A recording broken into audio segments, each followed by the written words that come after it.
नमस्कार, सगरमाथा टेलिभिजनको प्रस्तुति कार्यक्रम प्रश्न समयमा यहाँलाई स्वागत छ। म सुनिल दाहाल। मुलुकको मूल राजनीति तरङ्गित छ। मुख्य दलहरू बीचमा नै अन्तर पार्टी द्वन्द्व चर्केको छ। विशेष गरी सत्तारूढ दल नेकपा एमालेमा पार्टी नेतृत्वको विषयमा चर्को दबाव देखिएको छ भने विवाद सतहमा आएको छ।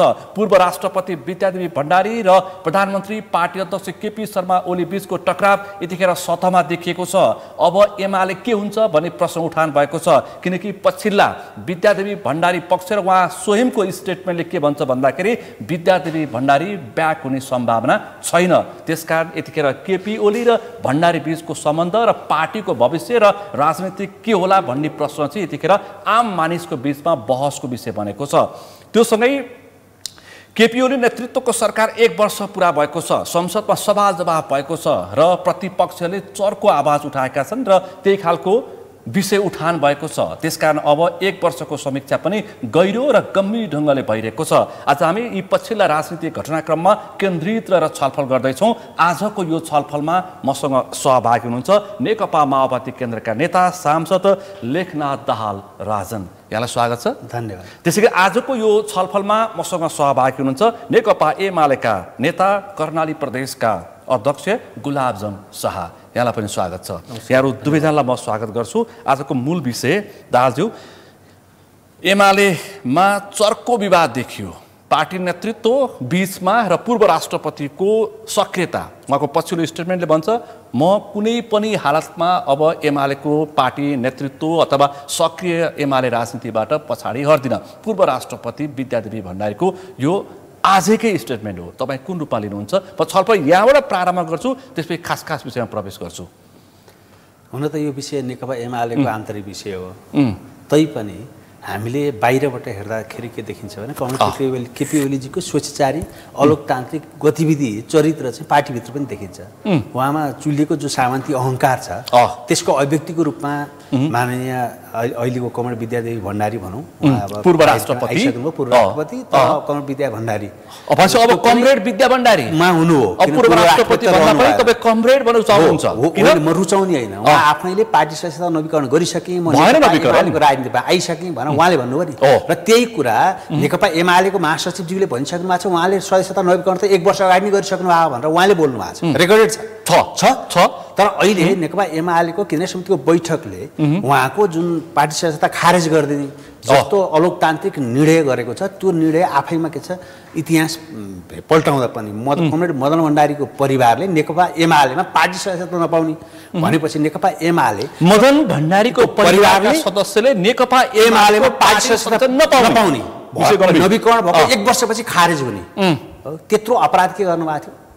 पूर्व राष्ट्रपति भएको नाताले कानुनी हिसाबले राजनीतिमा आउनु हुँदैन त कहिले लेख्या छैन हो। भण्डारी पार्टीको राजनीतिमा आउनु एमालेको लागि राम्रो हो, तर मुलुकको लोकतन्त्र धरापमा पर्छ भन्न महासचिव शङ्कर पोखरेलको प्रतिक्रिया के भन्नुहुन्छ? त्यो गलत कुरा छ। किन कि कानुनी हिसाबले अथवा उच्च पदस्थ अधिकारीहरू राजनीतिमा आउनु हुँदैन भनेर कहिले लेख्या छैन। नैतिक विषय बन्न सक्छ, तर जब उहाँ नागरिक हुनुभयो, पार्टी नेकपा एमाले निर्णय गरेर राष्ट्रपति बनायो, राष्ट्रपतिमा पठायो नि त उहाँहरूले। राष्ट्रपतिमा पठाइसकेपछि आफ्नो कार्यकाल सकेर घर फर्किँदा घरमा ढोका लगाइदिनु मिल्छ भने केपी ओलीले के गर्न खोजेको होइन। उहाँले चाहिँ कमरेड विद्या भण्डारीलाई चुनौतीको रूपमा सोच्नुभयो। भले एमाले भित्र चरम असन्तुष्टि छ, ओली विरोधी गतिविधि छ, ओली विरोधी टिम छ, तर बोल्न सकेका छैन। उहाँको जुन निरङ्कुशता छ, पछिल्लो सचिवालयदेखि केन्द्रीय समितिको बैठकमा त कुरा उठ्यो त, पार्टी सत्तामाथि उहाँको पुरै के छ भने केन्द्रीकरण छ, हस्तक्षेप छ। अझ मैले त भनेको छु नेकपा एमाले कमरेड केपी ओलीले अपहरण गर्नुभएको छ। अपहरण मुक्त नेकपा एमाले केपी ओलीले अपहरण गरेका छन्। कमरेड केपी ओलीको अपहरणबाट र एमाले मुक्त नभइकन के छ, एमालेको भविष्य पनि सुनिश्चित हुँदैन। र त्यसको पछिल्लो उदाहरण कमरेड विद्या भण्डारी, जसलाई सदस्यता पनि खारेज गरेर के गरिरहेको छ, पार्टीमा काम गर्छु भनेर आएको एकजना जसले सेवा सुविधा सुरक्षा सबै पूर्व राष्ट्रपतिको हैसियतबाट प्राप्त गरी सबै सेवा सुविधा सुरक्षा त्यागेर उहाँ आउनुभयो भोलिन्टियर सर्भिस गर्न। तपाईँलाई यो पूर्व राष्ट्रपति उपराष्ट्रपतिको सक्रिय राजनीतिमा यति धेरै चासो र चिन्ता किन? तपाईँको पनि नेता नन्दकिशोर पुन पासाङ पूर्व उपराष्ट्रपति, तपाईँले उपाध्यक्ष बनाउनुभयो, किन उहाँहरू एउटा सम्मानित पदमा पुगिसकेको व्यक्तिलाई किन तपाईँहरू सकेर राजनीतिमा फर्काउन चाहनुहुन्छ? कुन खालको स्थिति बस्छ मुलुकमा? यो उहाँहरूको होइन, उहाँहरूको आफ्नै मौलिक हक पनि छ, संवैधानिक अधिकारभित्र पर्छ। प्रत्येक नागरिकले आफूले इच्छाएको पार्टीमा बसेर सामाजिक सेवा गर्न पाउने उहाँहरूको अधिकार। अहिले उहाँहरू नागरिक हुनुहुन्छ हो, नागरिक स्वरको सुविधा लिएर जो संवैधानिक हक प्रयोग गर्ने विषयमा उहाँहरू स्वतन्त्र हुनुहुन्छ। आउने नआउने भन्ने कुरा उहाँहरूको व्यक्तिगत विषय हो, तर कानुन र संविधानले केही बोलेको छैन। होइन, व्यक्तिगत विषय हो। उहाँहरू अब म पनि सेवा गर्छु, हिजो पनि गरेको र आज पनि मैले आफ्नो भूमिका पुरा गरेँ, फेरि म चाहिँ अब आफ्नो विगतको राजनीतिलाई जोड्छु भनेर उहाँहरूलाई चाहिँ पार्टीले काजमा पठाएको होइन नि, सम्मानित पदमा पठाएको हो। तर पार्टीले निर्णय गरेरै पठायो नि त। मलाई अहिले पार्टीले निर्णय गरेर टिकट दिएर म सांसद बने हो, सत्य हो। पार्टीले राष्ट्रपति र उपराष्ट्रपतिमा चाहिँ उहाँहरूले जान्छु भनेर निर्णय गरेर पठाइसकेको छ। उहाँहरूले आफ्नो कार्यावधिभर उहाँहरूले पार्टी सदस्यबाट राजीनामा दिनुभयो, कार्यकाल सकियो। अब अनि सकिसकेपछि के हो, उहाँहरू प्रतिष्ठित भएर बस्ने या चाहिँ अब फेरि राजनीति फर्किने? तर डाक्टर रामवरण यादवहरू फर्केनन् न त। उनीहरू त शालीन तरिकाले एउटा कङ्ग्रेसको सके राजनीति छोडेर आफ्नै ढङ्गले आफ्नै जीवन शैलीमा बसिरहेको छ नि त। तर किन अब मेरो चाहिँ मलाई चाहिँ के लाग्छ भने मेरो पछिल्लो अनुभव चाहिँ के देखिन्छ भने म भन्नै पर्छ, उहाँहरू राष्ट्रपति र उपराष्ट्रपति बन्नुभएछ अनि तर औपचारिक भयो। त्यसपछि सामाजिक लोकप्रियता, सामाजिक व्यक्तित्व, सामाजिक प्रतिष्ठा कमजोर भइसकेपछि उहाँहरूलाई अनुभूति के भन्नु, त्यो उपराष्ट्रपति र राष्ट्रपतिको हैसियतमा आफ्ना गतिविधि, सामाजिक सेवा गर्ने प्लेटफर्म बनाउन सक्नु भएन जस्तो उहाँहरूलाई लाग्यो। त्यसपछि फेरि राजनीतिमा आउनुभयो भन्ने तपाईँ स्वाभाविक रूपमा लिनुहुन्छ यसलाई? होइन, उहाँहरूको व्यक्ति स्वतन्त्रताको रूपमा। म तपाईँ चाहन्छु साजु तपाईँ के भन्नुहुन्छ? तपाईँको पार्टी त के हुन्छ, तपाईँको राजनीति भविष्य के हुन्छ? एमाले पार्टी केपी ओलीको कारणले फुट्ने भयो हो। तपाईँको योभन्दा पहिलाको प्रश्न र राजनजीको उत्तर तपाईँलाई कस्तो लाग्यो? तपाईँको जवाब सवालले यो कुरा के पुष्टि भइसकेको छ भन्दा अनि उहाँले राजनजीले के भनिसक्नु भएको छ भन्दा पूर्व सम्मान्य राष्ट्रपति पार्टीले पठाएर त्यो सम्मानित पोस्टमा पुग्नु भएको छ हो। उहाँ कुनै कतै अन्य कुनै पेसा सेवामा जानुभएको होइन। यो नागरिक सर्वोच्चता, संविधानको सर्वोच्चता नागरिकले प्राप्त गर्ने त्यो ओहदा प्राप्त गरिसकेको व्यक्तित्व। तपाईँले पूर्व पार्टी अध्यक्ष, पार्टी उपाध्यक्ष विद्यादेवी भण्डारीलाई राष्ट्रपतिको लागि काजमा पठाएको हो। यसलाई यसरी बुझ्नु, कसरी बुझ्ने? जनताको तहबाट प्राप्त हुने त्यो सम्मानित पद हो। त्यो वास्तवमा तपाईँलाई थाहा छ, त्यो पूर्व राष्ट्रपतिमा पठाउँदै गर्दा उहाँले चाहिँ कुनै दलको सदस्य हुनुहुन्थ्यो भने मानिनुहोस् त्यस बेला उहाँ नेकपा एमालेको उपाध्यक्ष नै हो, सदस्यता सहित त्यागेर त्यो सम्मानित नागरिक तहको सम्मानित पदमा पुग्नु भएको थियो। दलको सदस्यता त्याग गरेर पदको कुरा छोड्नुहोस्, कम्युनिस्ट पार्टीको सदस्यता प्राप्त गर्ने त्याग गर्ने कुरा राजनीतिलाई पनि थाहा छ। अब त्यो प्राप्त गर्ने त्यो त विचार छोडेर त्यागेको होइन नि, त्यो त पदको लागि छोडेको। अनि मैले एउटा चाहिँ यो पुरै सामान्य बहस, यो भीमरावले पार्टी छोडेको जस्तो होइन, सामान्य बहस छैन। तपाईँलाई ख्याल छ नि, जनताको तपाईँले यसरी भीमरावलाई पार्टी छोड्न बाध्य पार्नुभयो, त्यसरी छोडेको होइन नि त। फेरि यसो गर्नु पर्यो। कसरी? तपाईँको प्रश्न चाहिँ मेरो उत्तर हुने गरी जवाफ दिनु, उत्तर आइसकेपछि त्यसको थप प्रश्न गर्नु समय दिन्छु। यो जनताको तहबाट प्राप्त हुने उच्चतम पद जसको संविधानको संरक्षक, संविधानलाई संरक्षण गर्ने त्यो सार्वजनिक र राष्ट्रिय व्यक्तित्व म प्राप्त भइसकेपछि अब त्यस बेला प्राप्त गर्ने बेला उहाँले दलको सदस्यता पनि त्याग गर्नुभयो, पार्टीको उपाध्यक्ष पनि त्याग गरेर त्यो तहमा जहाँ कि सबै तहको काङ्ग्रेसले तपाईँको तर्कमाथिको सम्मान गरेर तपाईँको एमालेको यो ओली पक्षको तर्कमाथिको तर्क हो।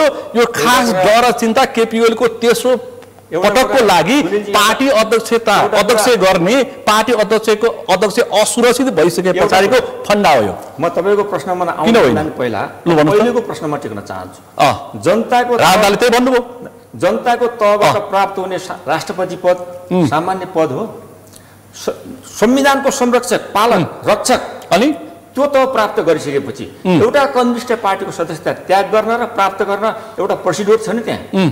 त्यो त्याग गरिसकेपछि त्यो प्राप्त गर्ने प्रक्रिया छ नि। तपाईँ संविधान पढ्नु भएको छ, केही बोलेको छ संविधानले, कानुनमा केही उल्लेख छ, केही लेखिएको छ? कम्युनिस्ट पार्टीको सदस्यता प्राप्त गर्ने कुरा संविधानले केही लेखेर दिन्छ? कम्युनिस्ट पार्टीको सदस्यता कसरी प्राप्त गर्ने? सक्रिय राजनीतिमा आउने कि नआउने भनेर संविधानमा कहीँ लेखिएको छ? प्रश्नको जवाब दिनु सुनिलजी। ल भन्नुहोस्। कम्युनिस्ट पार्टीको सदस्यता प्राप्त गर्न त्याग गर्न संविधान लेखेको छ? नागरिक हुने नैसर्गिक अधिकार संविधानभित्रको कुरा। तर कम्युनिस्ट पार्टीको सदस्यता प्राप्त गर्ने त्याग गर्ने कुरा संविधानमा लेख्छ। म सक्रिय राजनीति गर्न पाउँछु पाउँदिन भन्ने विषय प्रश्न उहाँको वैयक्तिक अधिकारभित्र पर्छ कि पर्दैन? तपाईँले मौलिक हकको कुरा गर्न नागरिक अधिकारको कुरा गर्नु त्यो ठिक, तर कम्युनिस्ट पार्टीभित्रको प्रक्रिया कुरा गर्दैछु मैले।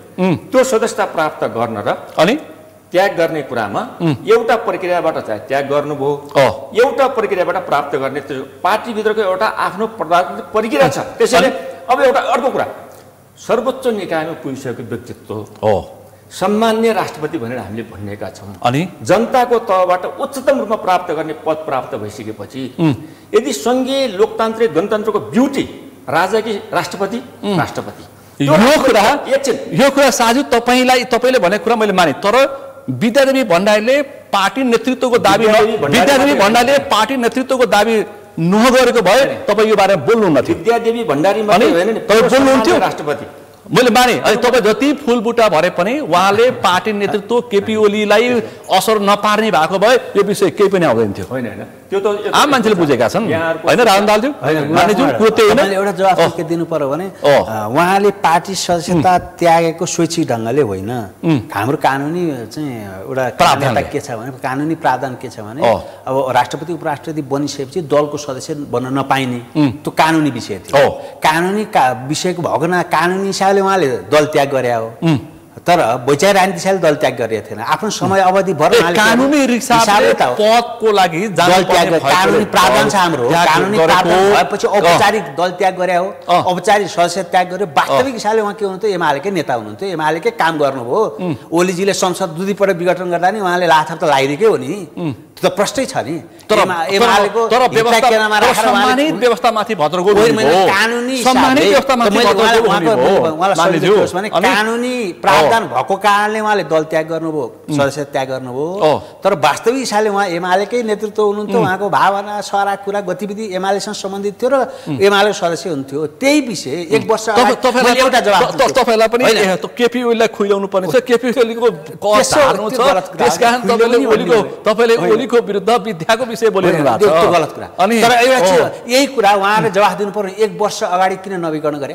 किन गरे जवाफ दिनु पर्यो साजु। त्यो महासचिवले बोले, मैले बोले महासचिवले बोल्नु, वरिष्ठ उपाध्यक्ष ईश्वर पोखरेलले बोल्नु भएको छ, कर्ण थापाले बोल्नु भएको छ। भन्नुहोस् त जवाफ दिनुहोस् त।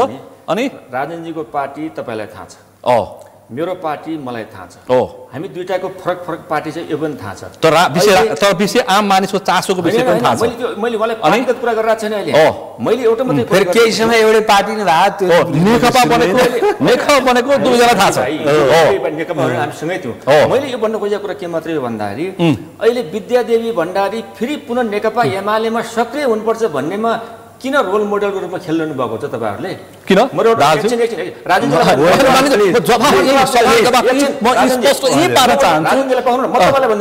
त्यसैले तपाईँले यति मात्रै बुझ्नु पर्यो, यो सम्मान्य राष्ट्रपतिज्यू भनेको कुन ढङ्गले बुझ्नुहुन्छ? मानिसु ढङ्गले बुझ्नुहुन्छ? तपाईँले कुन ढङ्गले बुझ्नुहुन्छ सम्मानित राष्ट्रपतिको पदलाई? अहिले उहाँ नागरिक हो।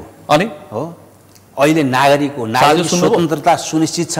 मैले कम्युनिस्ट विद्याको बारेमा कुरा गर्न खोजेँ, कुनै पनि नागरिक माथि अन्याय गर्नु हुँदैन, मौलिक हक हनन गर्नु हुँदैन। अनि स्वैच्छिक ढङ्गले पार्टीमा जाने उहाँको अधिकार हो क्या, पार्टीमा जाने हरेक नागरिकको अधिकार छ। अर्को कुरा, अब नागरिक अधिकारलाई अपहरण गर्नु भएन भन्ने चाहिँ हाम्रो चासोको विषय हो। अनि उहाँ कम्युनिस्ट पार्टी एउटा नेता राजन दाहाल चर्चितै व्यक्तित्व हो, उहाँलाई सोधिदिनुहोस् प्रश्न। तपाईँ यही हुन्छ, यही सोध्नुहोस्, जस्ताको तस्तै यही जवाब दिनुहुन्छ। कम्युनिस्ट पार्टीको राष्ट्रपति एकछिन बिर्सिनुहोस्, कम्युनिस्ट पार्टीको सदस्यता प्राप्त गर्न र सदस्यता खारेजी कसै बेला कसरी हुन्छ मलाई थाहा छ नि। तर सम्मान्य राष्ट्रपतिलाई फेरि पनि पार्टीमा ल्याएर यो सङ्घीय गणतन्त्रमाथि नै प्रश्न उठाउने यो विचारको द्वन्द्व पनि होइन, यो कुनै पनि खालको मुलुक सिद्धान्त निर्माण गर्ने विषय पनि र यो नितान्त स्वार्थको द्वन्द्व हो। के मानेमा स्वार्थ भयो? यो अन्तर पार्टीको स्वार्थको द्वन्द्व, पार्टी नेतृत्वको द्वन्द्व हो। सुनिलजी एउटा भन्नुहोस्, हिजो मात्रै नवौँ केन्द्रीय कमिटी समापन हो। त्यो नवौँ केन्द्रीय कमिटीमा बोल्ने व्यक्तित्व अनि करिब एकाध व्यक्ति बाहेक अनि सबैले सम्माननीय पूर्व राष्ट्रपति हाम्रो नेता हो। त्यसपछि पूर्व राष्ट्रपति पूर्व एमाले उपाध्यक्ष विद्यादेवी भण्डारीले म अब कुनै पनि हालतमा ब्याक हुन्न अगाडि बढेँ। त्यसपछि उहाँको पुत्री उषा किरण भण्डारीले एमाले निरङ्कुश पार्टी हो भनेर स्टाटस लेख्नु भएको छ सामाजिक सञ्जालमा। मदन भण्डारीको सन्तानलाई तपाईँले किन विचलित पार्न खोजेको? नजोर्नुहोस् यहाँ, मदन भण्डारीले किन नजोर्नुहोस् भन्दाखेरि अहिले राष्ट्रिय इस्युमा हो मदन भण्डारीको परिवार हो। अनि पूर्व सम्माननीय राष्ट्रपति भन्नेमा जानुहोस् क्या। अब जस्तै मान्नुहोस् एउटा कम्युनिस्ट पार्टीभित्र सदस्यता प्राप्त गर्न कुन प्रोसिड्युरले आउनुपर्छ? एक। दोस्रो कुरो गणतन्त्रको सुन्दरतम पक्ष भनेको, अनि मैले राजतन्त्र कुरा गरेर छैन नि, राजतन्त्र या राष्ट्रपति, त्यो राष्ट्रपति त्यो मैले पुरा बुझेँ। यदि एमालेको पार्टी अध्यक्षको लागि भावी नेतृत्व उहाँले नेतृत्व गर्न दाबी नगर्ने भएदेखि एमाले यसो बोल्थ्यो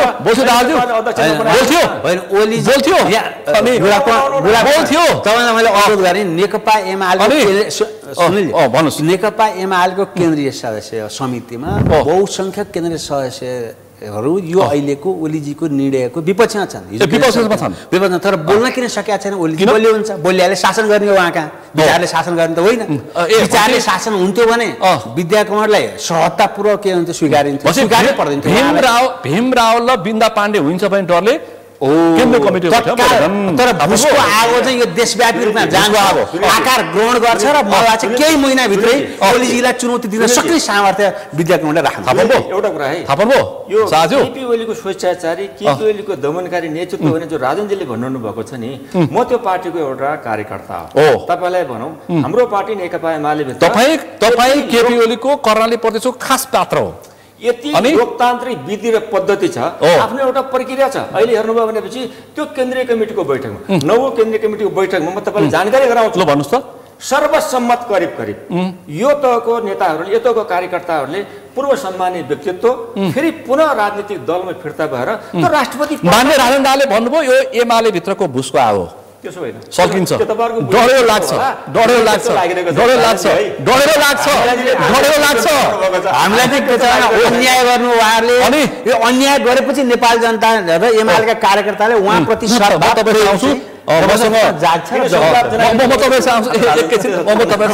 मसँग नेकपा एकीकृत समाजवादका नेता पूर्व मन्त्री मेटमणि चौधरी पनि आइसक्नु भएको छ। यहाँलाई पनि स्वागत छ।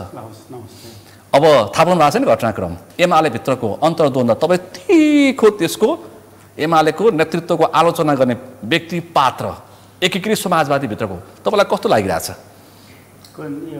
विद्यादेवी भण्डारीको एमालेमा सक्रिय राजनीतिमा आउँछु भन्ने इच्छा केपी ओलीले रोकेको बेइच्छा यस्तो छ के हो?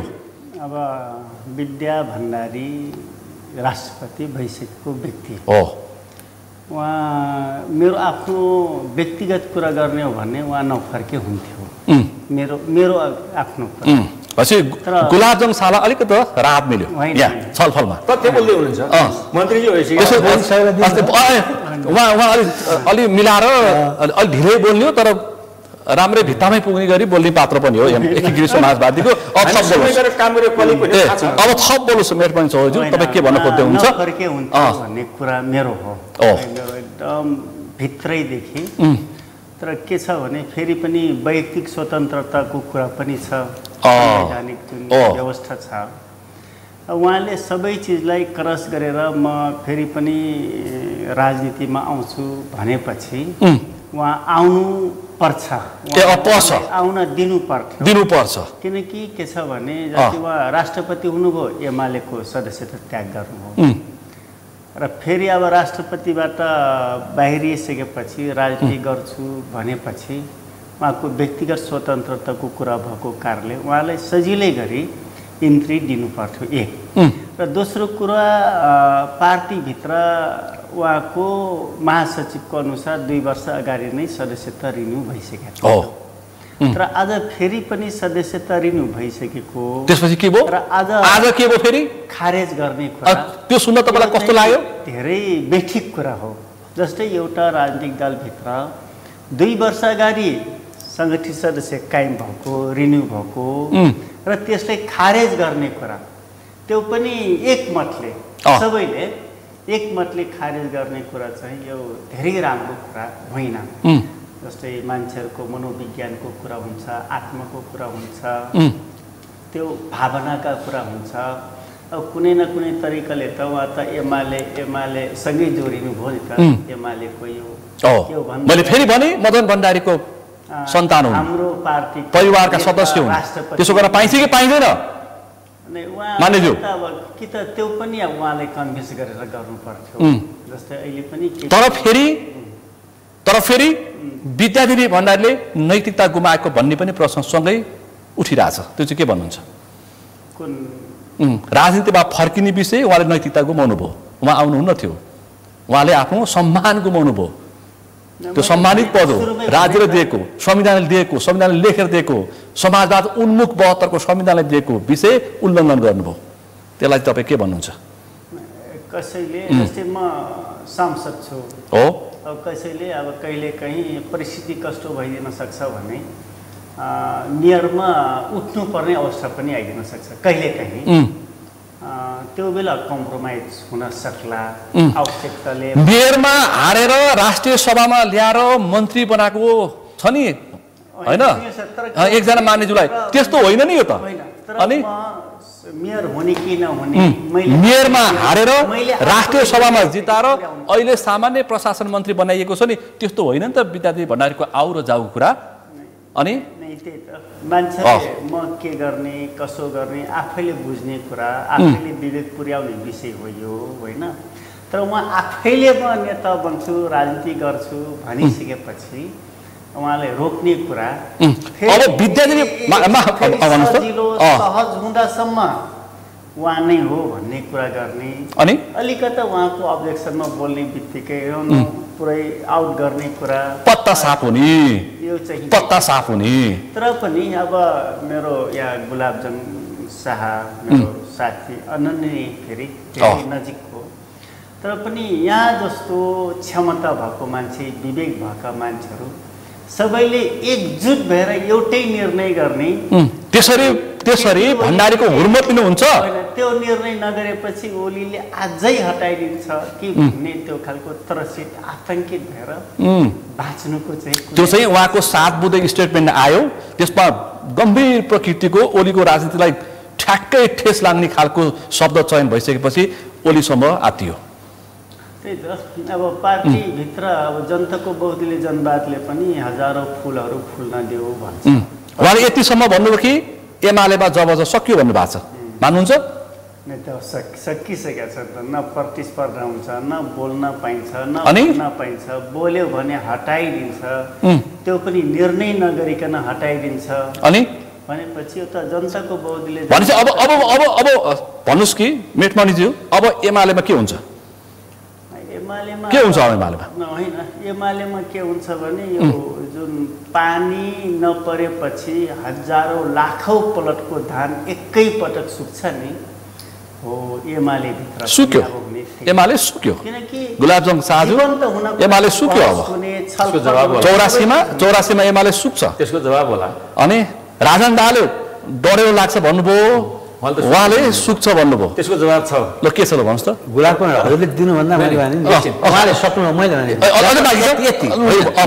त्यसो उहाँलाई सजिलो हुन्छ। यो नेकपा एमालेको केन्द्रीय समितिको हिजो मध्यरातको जो निर्णय छ, मध्यरातको निर्णय त्यसले के वर्ष सारमा चाहिँ एमाले भित्र आलोचनात्मक चेत र प्रतिस्पर्धात्मक चेत हरायो, नोकरसाही केन्द्रीयता छ, त्यहाँ जनवाद छैन, होइन? त्यस कारणले गर्दा ओलीजीको निरङ्कुशतालाई उहाँहरूले के गर्नुभएको छ, संस्थागत गर्नुभयो र दमित भएर स्वीकार्नुभयो। फेरि के तपाईँहरू दमित भएर चाहिँ एमाले स्वीकार, यही नै गलत हो।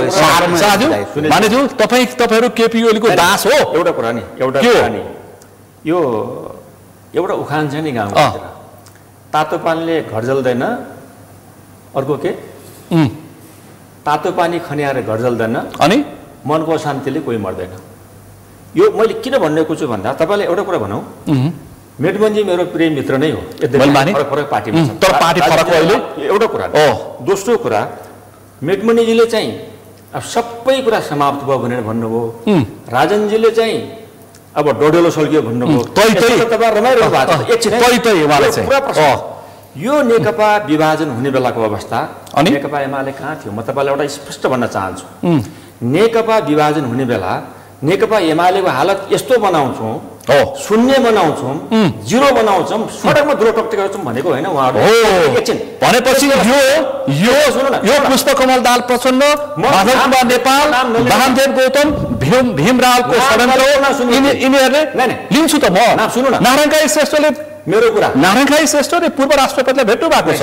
मेरो कुरा हुँदैन न, बालेन शाहले काठमाडौँका मेयर बालेन शाहले भेट्नु भएको छ। जो कट्टर आलोचक छन् उनीहरूले प्रश्न यहाँनिर ओलीका विरुद्ध बोल्नेहरू अहिले उठेको भण्डारीलाई भेटिरहेको छ। पाउनु पर्यो नि। भन्नुहोस् न, बात दिनुहोस् त। यो उहाँ दुवैजनाको मत कहाँ आयो भन्दाखेरि के हो त? तातो पानीले घर जल्दैन। बसेको प्रतिपक्ष त्यो नेकपा एमाले धुलोमा झार्ने गरी, सडकमा ल्याउने गरी, शून्य बनाउने गरी हाम्रा विरुद्धमा 79 को निर्वाचनमा अनि 74 घेराबन्दी गरेर नेकपा सिङ्गो एमाले लडेको होइन। एमालेलाई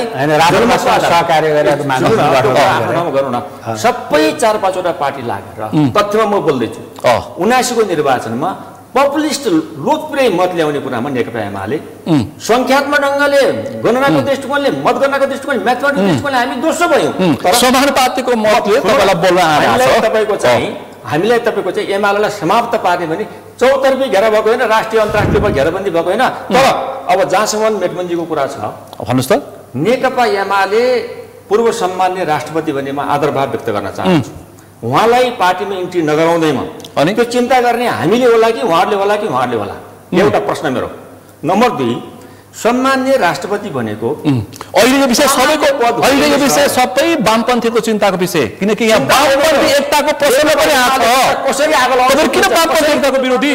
तर्क हो यो साजु, तपाईहरु किन वामपन्थी एकताको विरोधी? एमाले तर्कले कमजोर तपाईहरु किन वामपन्थी एकताको विरोधी? होइन, त्यसो दायाँ र बायाँ बस्नेले वामपन्थी एकताको संकेत पनि गर्नु भएको छ। भइदिएको भए अनि वामपन्थी एकताको विरोधी भइदिएको भए राजनीति यही हुनुहुन्छ, मेटमन्जी यही हुनुहुन्छ, उहाँ हामी त्यसबेला सँगै पार्टीमा थियौँ, नेकपा बन्थ्यो। नेकपा किन विभाजन भयो? हो, त्यतिखेर केपीएल को साथ त गयो, प्रश्नमा आउँदै त्यतिखेर केपीएल को साथ त गयो। अनि वामपन्थीको नामले एकता चाहँदैन एमाले, वामपन्थीको नाममा झुन्ड चाहँदैन, एकता चाहँदैन। वामपन्थीको नामले एकता आत्मीय एकता हुनु पर्यो, वैचारिक एकता हुनु पर्यो, साङ्गठनिक एकता हुनु पर्यो, सिद्धान्तनिष्ठ एकता हुनु पर्यो नि। एकताको अर्थ विद्यादेवी भण्डारले तपाईँको पार्टी अध्यक्ष माधव नेपाल र भीमरावले उचालेको त्यो गलत कुरा। आम मान्छे त्यही भनिरहेको, मैले सुरुमै भने नारायण काजीलाई दूध पठाएको। कमल विद्या भण्डारी 2 वर्ष अगाडि नै नेकपा एमालेको सदस्य लिस्यो, त्यो बेला ओलीजीलाई केही चिन्ता भएन हो, सोही हुन्जेल चिन्ता भएन। जब उहाँले अनिसो म पनि अब महाधिवेशन आउँदैछ, म पनि अध्यक्षको दावेदार हुँ भनेपछि चिन्ता भयो नि हो। ओलीजीको चुनौती बन्नु हो, अवसर बनिराख्नु भएको चाहिँ अब विद्या भण्डारीजी जब चुनौती बनेर आइसकेपछि उहाँले के गर्नुभयो, ढोका बन्द गरे, अरू केही पनि। भनेपछि प्रचण्डहरूले तपाईले किन तपाईको हामीले हैन नारायण काजीले किन पठाएको? त्यो पठाएन, उहाँको गएको होइन, अनौपचारिक भ्रमण के अरे भेटघाट हो प्रचण्ड होइन, औपचारिक होइन, अनौपचारिक भेटघाट हो। अर्को कुरा के गरिदिउँ भने नि, अहिलेसम्म नारायण काजी त्यहाँ हामीले कसले पठाएको, किन गएको, उद्देश्य के हो, अहिलेसम्म माओवादीले बोल्न सकेको होइन। बोलिया छ औपचारिक यहाँ तपाईँले बुझ्नु पर्ला नि, औपचारिक ढङ्गले हामीले विज्ञप्ति जारी गरे भनेको छौँ हो। मान्छे पठाउने विज्ञप्ति निकाल्नु होइन, प्रष्टै भनेको छ नि, होइन कुनै छैन मान्छे। तर एउटा साझा निष्कर्ष चाहिँ के हो भने, हामी नेपालमा वामपन्थी जनमत छ, वामपन्थी एकता आवश्यक छ। तर अनि नेकपा एमाले ओलीजीले अपहरण गर्नुभएको छ, अपहरण मुक्त भएपछि मात्र एकता सम्भव छ। न ओलीजीको तपाईले पनि विद्यालय प्रयोग गरेर ओलीलाई अपहरण गरेर खोज्या हो नि त? होइन, माधव नेपाल र प्रचण्डले वामपन्थी जनमतको हामीले कमसेकम उहाँले चाहिँदैन भनिसक्नु होइन, उहाँलाई वामपन्थी जनमत नचाहिएला। वामपन्थी जनमत 84 मा वामपन्थी जनमत चाहिँ के चाहन्छ? वामपन्थी जनमत चाहिँ एकता चाहन्छ, चाहदैन। केपीएलको पार्टीले चाहदैन, सुशासन र शान्ति न्याय चाहन्छ। प्रचण्ड 18 परेको हुनाले प्रचण्डले चाहिरहेछन्, केपीओली प्रशस्त छन्, केपीओली एक्लै धान्दिन्छन्, माधव नेपाल र प्रचण्डलाई एक्लै सक्छन्। पार्टी त जनताले बनाउने हो, नेता जनताले बनाउने हो। सन्दर्भमा ओलीजी आउनुभयो, ठिक छ, ओली एक्लै काफी छन्। हरेक पटक परिश्रम शङ्कर पोखरेलले भनिसके केपी ओली एक्लै काफी छन्। ठिक छ, अनि अहङ्कार हो, अहङ्कारले आफैलाई खाने हो। सक्नुहुन्छ, अहङ्कारले आफैलाई खान्छ, घमण्डले आफैलाई खान्छ। त्यसो भए रूपन्देही 3 को उपनिर्वाचनमा हिसाब किताब हामी फेरि लिन्छौँ। होइन उपनिर्वाचन हिसाब किताब गरे होइन र गएको उपनिर्वाचन उहाँहरू कङ्ग्रेस एमाले गठबन्धन गरे हामी एक्लै लडे होइन पत्रकार महासङ्घ निर्वाचन एक्लै लडे होइन ल भन्नुहोस् सोभि निर्वाचन हामी एक्लै लडे होइन उहाँहरू त सँगै लड्नु भएको छ ल भन्नुहोस् उहाँहरूको अभिगत त देखिया छ अब रूपन्देही नै आउँदैछ भनेपछि रूपन्देहीमा तपाईँ देखाइदिनु हो रूपन्देहीमा पनि हेरौँ त हाम्रो सामान्य एउटा सङ्केत त दिन्छ जनताले राजनजी यो अहिले बजारमा जे खालको प्रचार छ नि नेकपा एमाले वामपन्थी एकता विरोधी अहिले खास गरी त्यो हाम्रो पार्टीको मूल नेतृत्वलाई नै यो कम्युनिस्ट विरोधी एकता विरोधी छ भन्ने जे खालको एउटा चाहिँ उपमा दिन खोजिएको छ। अहिले त केपीओलाई किम जोङ उन भनिरहेछन् किन सामाजिक सञ्जालमा दिन किन खोजिएको छ भन्दा म तपाईँलाई तानाशाह कम्युनिस्ट पार्टीका नेता थोरै मैले अहिले कुरा सेन्टेन्स पुरा गर्न सकिनँ जस्तो लाग्छ। लु भन्नुहोस् त त्यो अवस्थाबाट नेकपा विभाजनबाट कल्पना गराउनु एकछिन मैले यो अहिले भनेको छैन मेटमनजी यति हुनुहुन्छ राजनजी यति हुन्छ नेकपा विभाजन भइसकेपछि तपाईँले माइतीगर मण्डलामा हामी यहाँ छौँ भनेर हामी छातीमा चिन्ह यहाँ छ हामी यहाँ छौँ छातीमा पम्पलेट टाँसेर बसेको त्यसमा राजनदार स्वयं हुनुहुन्थ्यो त्यो त शेरबहादुर चौधरी पनि हुनुहुन्छ त्यो त उहाँले संसद विघटन गरिसकेका थिइन् लोकतान्त्रिक र चाहिँ असंवैधानिक निर्णयले चाहिँ गरे हामीले बाटो फेरि फरक छ के बाटोको फरक छ अनि मैले भन्न खोजेँ त्यो पुष्टि गर्न खोजेँ के छ भन्दा त्यस्तो अवस्थाबाट नेकपा एमाले धुलो टकटकाउँदै सुन्नुहोस् है धुलो टकटकाउँदै यतिसम्म लड्दै उठ्दै भन्नुहोस् न अनि हामीले चाहिँ पहिलो तपाईँ गोदावरीमा विधान महाधिवेशन गऱ्यौँ सायद नेपालको कम्युनिस्ट इतिहासमा पहिलो पटक प्र्याक्टिकल्ली हामी आएको जस्तो लाग्छ कानुन बनाउने कुरामा महाधिवेशन जानुभन्दा पहिला विधान अधिवेशन गरेर सायद नेकपा एमाले होला त्यो विधान महाधिवेशन गरिसकेपछि त्यो गोदावरीमा ऐतिहासिक सभ्य र भव्य ढङ्गले सम्पन्न भयो तपाईँले देखिरहनु भएको छ। त्यसपछि हामीले 10औं महाधिवेशन म बेलुका 5 बजेसम्म पनि त्यहाँ उभिँदा गाउँ गाउँबाट जनता आइरहेका थिए। त्यसपछि नेकपा एमालेको अभियान हेर्नुभयो भने 79 सम्म आउँदा त हामी त एक्लो बबुरो भइसकेका थियौँ। अब 82 मा केपीओलीको लोकप्रियताको हिसाब किताब गर्ने हो एउटा कुरा नि 82 मा आजको दिन केपीओलीको अनुवाद इरिटेड भाषा नागरिकलाई म घमण्ड गर्न चाहन्छु इरिटेड भाषा भने हाम्रो तत्काल कांग्रेस सहितको गठबन्धनलाई वामपन्थी जनमतले अस्वीकार गरेपछि तपाईले पाएको मुनाफा हो असली परीक्षा त हामी 84 मा जाऊ कुरा गरौँ न म यसलाई पुरा गरौँ न असली परीक्षा 84 मा गर्छु भनेर एमाले नेताले एमाले नेताले माओवादी नेताले दिनुभयो जवाफ के भन्नुहुन्छ तपाईलाई थाहा छ पहिलो पटक सक्नुहुन्छ धान्न घोषणा गरेको मिसन 84 भनेर अहिले सबैले मिसन 84 भन्दै हुनुहुन्छ मैले भन्न खोजेको कुरो सत्तामा गएर बिर्सिनु भयो भागिरहेका छैनौं अब 79 मा त्यो खालको अवस्थासम्म आइपुग्दा अनि आज 79 पछि तपाईको चाहिँ अब 84 मा के हुन्छ धेरै अगाडि आइसक्यो अब 84 मा के हुन्छ एमालेको अभिगत के हुन्छ तपाईको बिचमा सुनिलसँग मैले 84 मा यति ल्याउँछौं यो गर्छौं हाइपोथेटिकल कुरा गर्न चाहन्न म के हैसियत भएन कि अहिले एमाले ओली नेतृत्वको पार्टीलाई हैसियत भएन एमाले प्रत्येकको समर्थनको कुरा गरिरहेको छु मैले 84 मा के होला यति ल्याउँछु म किन भन्छु यहाँ अहिले भन्ने किन भन्छु अहिले भन्ने ठीक छ अहिले भन्ने अनि उहाँले उपनिर्वाचनमा थोरै प्रारम्भिक चाहिँ उता लिइसक्नु पनि छ नैसर्गिक तहको उपनिर्वाचन अब रूपन्देहीमा के हुन्छ म तपाईसँग आउँछु मेटमणि चौधरीज्यू तपाईँ के भन्नुहुन्छ अब के होला एमालेको राजनीति विद्यादेवी भण्डारीको यो आक्रामक प्रस्तुति र त्यस पछाडि केपीओलीको प्रतिरक्षा के होला यस्तो छ पार्टी ठुलो हुनलाई र प्रत्येक कार्यकर्ताहरूलाई कन्फिडेन्समा ल्याउनलाई अनि र आफै सेल्फ ऊर्जाशील हुनको लागि उसँग केही कार्यक्रमहरू हुनुपर्छ राम्रा नीति हुनुपर्छ कोसँग कुनै पनि राजनीतिक दलसँग एमालेसँग छ कि छैन कुनै पनि राजनीतिक दलसँग तर आज नेकपा एमालेसँग हिजो गौरवशाली इतिहास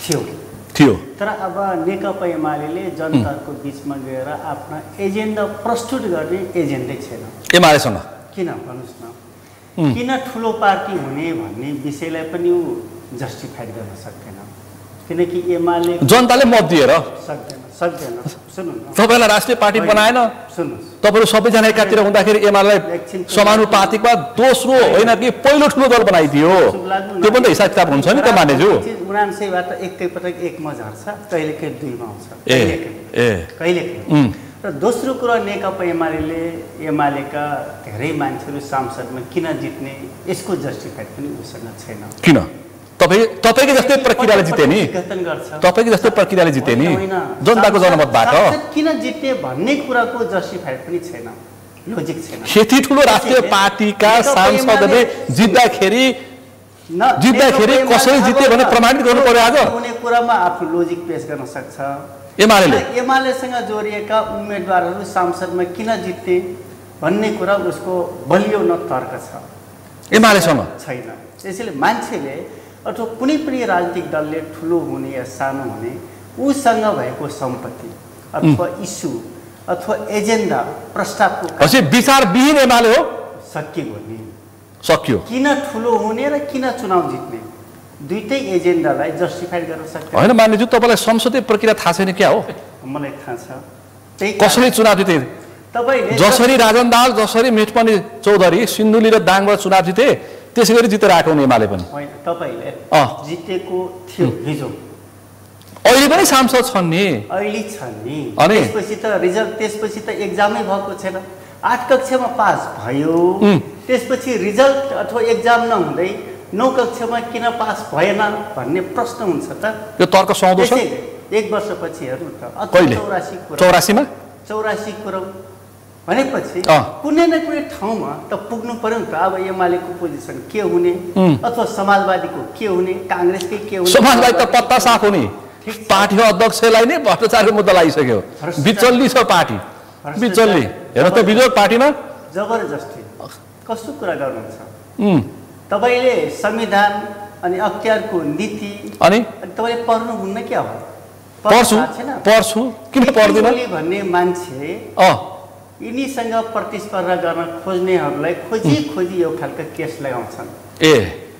नैतिक नीतिगत बेइमानी गर्ने माधव नेपाल अनि दोष लगाउने केपी ओलीलाई। अनि नीतिगतको विषयमा केपी ओलीले 1000 वटा गरे होला नि त। गरौँ न, गिरिबन्धुको नि गरौँ न।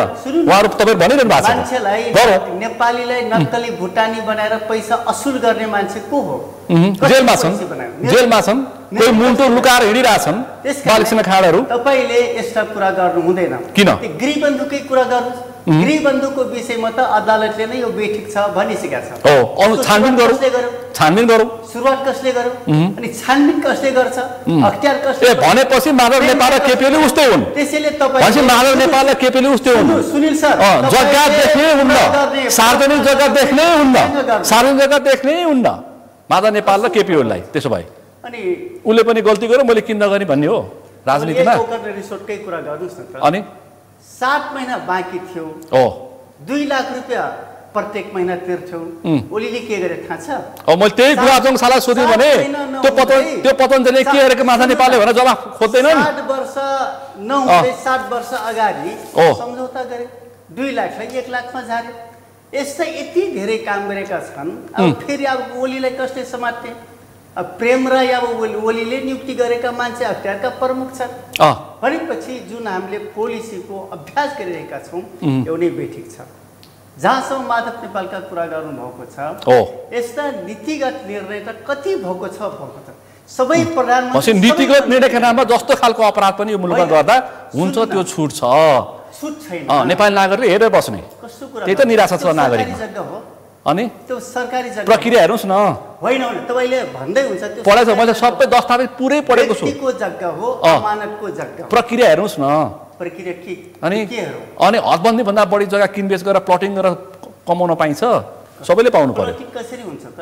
भइरहेछ, प्रयास भइरहेछ त। एउटा संस्था आयो, म यो काम गर्छु। होइन यसलाई होइन मेटपनी चौधरी तपाईँ यस्तो बुझेको मान्छेले सबै विषयलाई गोलमोटो जवाफ दिनुभयो भने जनता बुझ्ने छन्। जनता बुझ्ने छन्। तपाईँ कस्तो पत्रकार हो? बोल्नै दिनुहुन्न। दिइरहेको छु। तपाईँले होइन तपाईँ गोलमोटो जवाफ दिनुहुन्छ अनि क्रस क्वेसन गर्नु पर्दैन। छोडिदिनुहोस् न अरू कुरा छोडिदिनुहोस् न। अनि तपाईँले तपाईँ जस्तो बुझेको एउटा पूर्व मन्त्रीले गोलमोटो जवाफ दिनुहुन्छ नीतिगत निर्णयका विषयमा। सिधै बोल्दैछु। मान्नुहुन्छ साथी तपाईँ? हेलो यी मान्नुहुन्छ तपाईँले? उहाँले के भन्नुभयो? माधव नेपाल पतञ्जलिमा दोषी छैनन्, केपी ओलीले प्रतिशोध सारे भन्नुभयो। के भन्नुहुन्छ तपाईँ? म व्यक्तिगत ढङ्गले तपाईँको प्रश्न त म व्यक्तिगत ढङ्गले मान्छेप्रति त्यसरी नै भयो। मुलुकमा मुद्दे मान्छे लाग्छ सैद्धान्तिक निर्णयहरू भएका छन् नि। क्याबिनेटले महिलालाई पुरस्कार गर्न सक्छ। सैद्धान्तिक निर्णय जहाँ कमजोरी भएका छन् भ्रष्टाचार त्यहाँ पनि अख्तियारले हात हाल्यो। अब यस्ता अख्तियार फाइलहरू खुल्नेछ। भन्छु अहिले मैले माधव नेपाल नाम लिने कुनै अर्को व्यक्तिको नाम लिएर म मुख उ गर्न चाहन्न, तर सैद्धान्तिक निर्णय हुने यो मुलुक कसैको प्यो हो कसैको दाइजो हो, कसैको आफ्नो आफ्नो त सम्पत्ति हो, यो पब्लिकको प्रपर्टी हो। जनताको सम्पत्ति कसैले पनि हरण गर्न पाउँदैन। गिरिबन्धु पनि पब्लिक प्रपर्टी हो। गिरिबन्धु पनि टिकापुर पनि हो। कानुनको दायराभित्र ल्याउनुपर्छ। मैले व्यक्तिगत यो वा त्यो यतिका मसँग घटना जानकारी नै छैन। मुद्दा त व्यक्ति लाग्छ। सैद्धान्तिक निर्णय मुद्दा व्यक्ति लाग्ने हो। महिलालाई पुरुष बनाउने अधिकार क्याबिनेटलाई छैन। जनताको सम्पत्ति कसैलाई हडप्ने अधिकार छैन। यति मात्रै मेरो तर्क हो। ल मान्यज्यू भन्नुहोस्, एकजना एमाले नेताले यसो भन्नुभयो, तपाईँ के भन्नुहुन्छ? अब तपाईँ जब तपाईँले संविधान पढ्नु भएको छ कि मैले पढेको छु त नि। तपाईँले अख्तियारको ऐन पढ्नु भएको छ कि? पढेको छु। स्थापित मान्यताहरू पढ्नु भएको छ? पढेको छु। के लेखा छ भन्नुहोस् यो विषयमा? होइन, निर्णय के हो, राज्यलाई कति भार पर्यो, राज्यलाई कति बेइमानी भयो भन्ने विषय हो क्या। होइन नीति खराब छ नि, तपाईँले संशोधन गर्ने हो। सुन्नुहोस्, कानुनी भाषा तामिली भन्नेको चिज तपाईँले थाहा छ? स्थगन हो। के हो तामिली? स्थगन गर्नु हो, के हो? नहेर्नु हो, नहेरेर भन्न खोज्नु हो। तामिली भनेको के हो? स्थगन गर्नु हो, नहेर्ने भनेर छुट्या राख्नु हो। अनि यो विषयमा के भयो? त्यसो जे पनि गर्न मिल्ने। अनि मिल्ने तामिली भनेको के हो भन्नुहोस् त फेरि? मिल्ने, जे पनि गर्न मिल्ने नीतिगत निर्णयको नाममा। यति जवाफ दिनुहोस् न। अनि पहिलो कुरा तपाईँले अख्तियारको निर्णय हेर्नुहोस्। पढाएको छु मैले मान्छु। के लेखेको छ भन्नु? होइन, त्यो तपाईँलाई त्यही स्थगन त्यही मुद्दा थाँती राखेको विषयलाई त बल पुगिरहेछ। त्यही बल पुगेर त्यो जनताले के भनिरहेछन् हिजोको दिनमा? अनि हेर्न नमिल्ने, अनि हेर्न हुँदैन भनेर तामिलीमा राखेको केसलाई माधव नेपालले जबरजस्ती जोडेर फेरि त्यो बिउटाउन पाइन्छ। त्यो मुद्दा लु भन्नुहोस्। त्यसपछि संविधानमा के लेखा छ? संविधानमा स्पष्ट रूपमा के छ भने क्याबिनेटले गरेको निर्णय नीतिगत निर्णय हो। यसलाई हेर्ने विषयमा अनि मिल्दैन, अथवा योसँग जोडिएका समिति, यो समितिसँग जोडिएका सांसदहरू यदि त्यो खालको निर्णय, यो विषय यति धेरै गहिरो विषय त होइन मेरो आज यो, होइन सुन्नुपर्छ। त्यसपछि अख्तियारको ऐनमा के छ? अख्तियारको ऐनमा पनि यही छ। मैले यति धेरै गहिरो विषय उठान गर्न खोजेको होइन, तर एउटा प्रधानमन्त्रीले यदि यो के गर्नै पाउँदैन, केही गर्नै सक्दैन भने प्रधानमन्त्री किन हुने, मन्त्री किन हुने? जे पनि गर्न पाउने, जे पायो त्यो गर्नु भएको छ त? ल कुन ठाउँमा माधव नेपाल जे पायो त्यो गर्नु भएको छ? ल भनिदिनुहोस् त मलाई। भनिसकेँ त मैले पटल गरेँ, एउटा दृष्टान्त काफी छ क्या, धेरै विषय बोल्नै पर्दैन। मानिलिनु तपाईँ के भन्नुहुन्छ? यो तर्कमा तपाईँहरू सहमत हुनुहुन्छ? मैले भन्नैपर्छ कि भूमि ऐन 2021 को उल्लङ्घन हो, चाहे पतञ्जलि चाहे गिरिबन्धु टी स्टेट।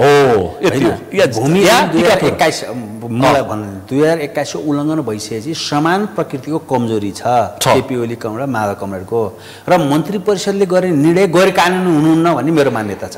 मन्त्री परिषदले कानुनको पालन नगरेपछि एउटा प्रश्न यति हो। दोस्रो कुरा के हो भने यही मुद्दा जो ललिता निवास प्रकरणमा तत्कालीन अख्तियारले के गर्यो, यही प्रेम राई नै हुनुहुन्छ प्रमुख, उहाँले लिखित चिठी पठाउनु भयो। लिखित चिठी के पठाउनु भने यो नीतिगत निर्णय भएको नाताले अख्तियारको दायराभित्र नपर्ने भनेर विष्णु पौडेल सहितको मुद्दा, बाबुराम भट्टराई सहितको मुद्दा प्रचण्ड प्रधानमन्त्री हुँदा उहाँले लिखित, त्यो पनि अहिले हामीसँग छ ललिता निवासमा, त्यो गत वर्ष उहाँले लिखित चिठी के भन्नु, नीतिगत निर्णय अख्तियारको दायराभित्र नपर्ने भनेर निर्णय गरेर पठाउनु भयो। गिरिबन्धु टी स्टेटको कम्पनीको पनि नीतिगत निर्णय भएको हुनाले मुद्दा हामी हेर्न नमिल्ने भन्नुभयो, मुलतवीमा राख्नु भएको छ। म लेखा समिति छु। अनि दोस्रो अहिले भएको त्यही मुद्दा भूमि ऐन 2021 उल्लङ्घन गरेको मुद्दा महानेपाल कमरेडको चाहिँ फाइल खुल्ने, अनि केपी कमरेड फाइल नखुल्ने अथवा विष्णु पौडेल जोडिया फाइल नखुल्ने, सबै विभेद हो, राज्यले विभेद गर्न पाइँदैन। यसको विरोध के भने गएका 1 वर्षमा मैले भनौँ, गएका 1 वर्षमा कमरेड केपी ओलीले राजकीय संरचनाको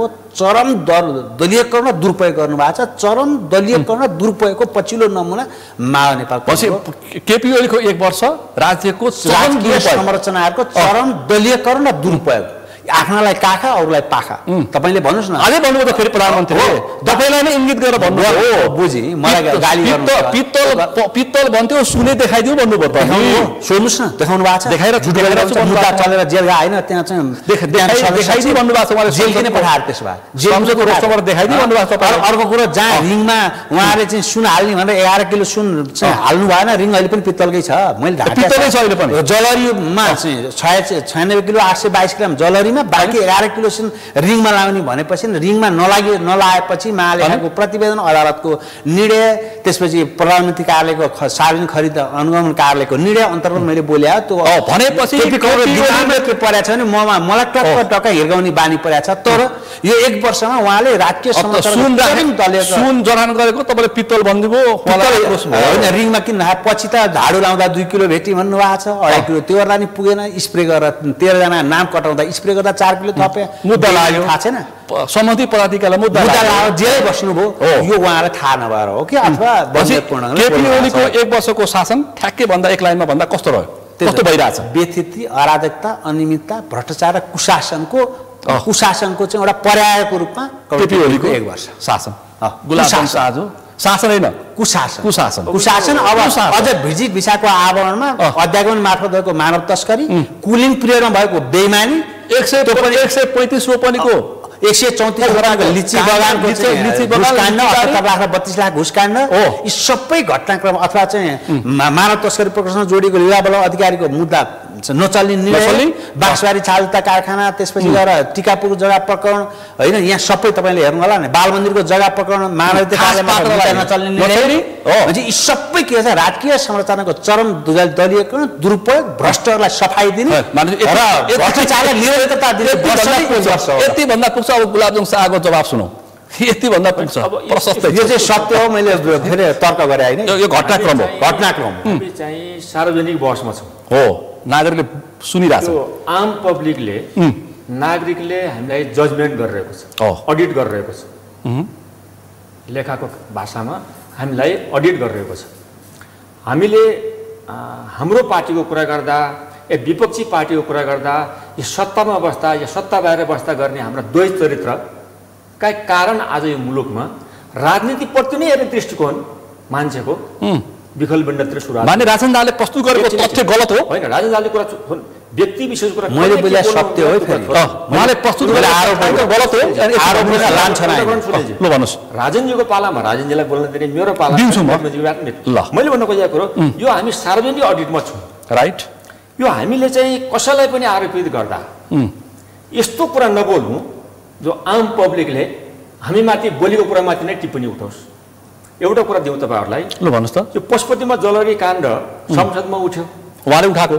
कहिले उठाउनु व्यक्ति लिन चाहन्न राजन दाले उठाएको माओवादी नेता जलरी काण्डले 1.5 महिना संसद अवरुद्ध गर्नु भयो नाप भयो सारा कुरा भयो तर त्यो कुरा एउटा तब आइसकेको छ पुष्टि भइसकेको छ तर हामीले चाहिँ हाम्रो दिमाग खास गरी हामी नेपाली सोसाइटीबाट हुर्केका हामी मान्छे पनि हौँ नेगेटिभिटीतिर बढी हामीले प्रोजेक्ट गर्न थाल्यौँ मैले भन्दैछु राजनीतिप्रतिको दृष्टिकोण अहिले त्यसो भयो भने केपी ओली 72 सालदेखि प्राइम मिनिस्टर रूपमा यो मुलुकमा अहिलेसम्म पनि 2-3 पटक प्राइम मिनिस्टर हुनुभएको छ हिजो मैले फेरि पनि जोड्न चाहन्छु नेकपा विभाजनपछि हेर्नुभयो भने प्रधानमन्त्री कहाँबाट बन्छ सदनबाट जन्मिन्छ सदनबाट नजन्मिने प्रधानमन्त्री नेपालमा कहाँबाट जन्मियो सर्वोच्चबाट जन्मियो यदि सर्वोच्चबाट नेकपा विभाजित गर्ने सर्वोच्चबाट प्रधानमन्त्री जन्माउने त्यसबेला केपी ओलीलाई विभिन्न खालकाण्डमा आरोपमा किन नतुने पार्टीकै विधानमा 2 वर्ष र उमेर हदमा लाग्ने केपी ओलीलाई कुरा तपाईहरुले मलाई हामीलाई मैले भने अघि नै तातो पानीले घर जल्दैन है तातो पानीले 2 वर्ष कार्यकाल आफै लेख्ने त्यो कुरा जेसुकै होस् उमेर आफै लेख्ने अनि केपी ओलीको लागि लागु नहुने अवस्थाबाट हामी हाम्रो पार्टी नेकपा एमाले चाहिँ यहाँ मुलुकको एक्स्ट्रा पार्टी हो चाहिँ जनताको केपी ओलीले नेतृत्व गरेको पार्टी एक्स्ट्रा पार्टी हो घेराबन्दी गरेर महाभारतको लडाईँमा अभिमन्युलाई घेराबन्दी गरे जस्तै गरी त्यहाँबाट उम्किएर आएर यहाँ हामी आज त 79 पछि त हामी धेरै अगाडि बढिसक्यौँ मेरो तर्क तथ्य प्रुफ नेकपा एमालेको एक्टिभिटीलाई हेर्नुभयो भने हरेक कुरामा हामी धेरै अगाडि अहिले यो मुलुकको सबभन्दा अलोकप्रिय पात्र बनेको पहिला आर्जु अहिले ओली रे कसरी त्यो भन्छ सामाजिक सञ्जाल कसरी त्यसले जान्ने कोसी के हो भनिरहेछ कोसीमा जाँचिन्छ भने जान्ने कोसी के हो आज हाम्रो पार्टी यत्रो घेराबन्दी हुँदा त हामी 79 मा त्यहाँ पुग्यौँ भने 79 पछि त भन्नुहोस् राजनजी सुनिलजी धेरै अगाडि पुगिसक्यो म अहिले उहाँहरूलाई प्रतिस्पर्धी भन्न चाहन्न प्रतिस्पर्धी होइन कुनै म तुलना गरेर कमजोर गराउन चाहन्न त्यो त पब्लिकको जजमेन्ट भइरहेछ त भनेपछि माओवादी केन्द्र एकीकृत समाजवादी एमालेको लागि प्रतिस्पर्धी होइन त्यसो नेग्लिजेन्स नगर्नु नि फेरि नेकपा माओवादी केन्द्र पनि एउटा पार्टी हो नि तपाईँको महासचिवले बोले तपाईँको महासचिव शङ्कर पोखरेल बोलेको मैले हो र तर अनि प्रतिस्पर्धा विहीन ढङ्गले नेपालको कम्युनिस्ट आन्दोलनमा कम्युनिस्ट पार्टीको मूलधारको रूपमा नेकपा एमाले अगाडि बढेको छ।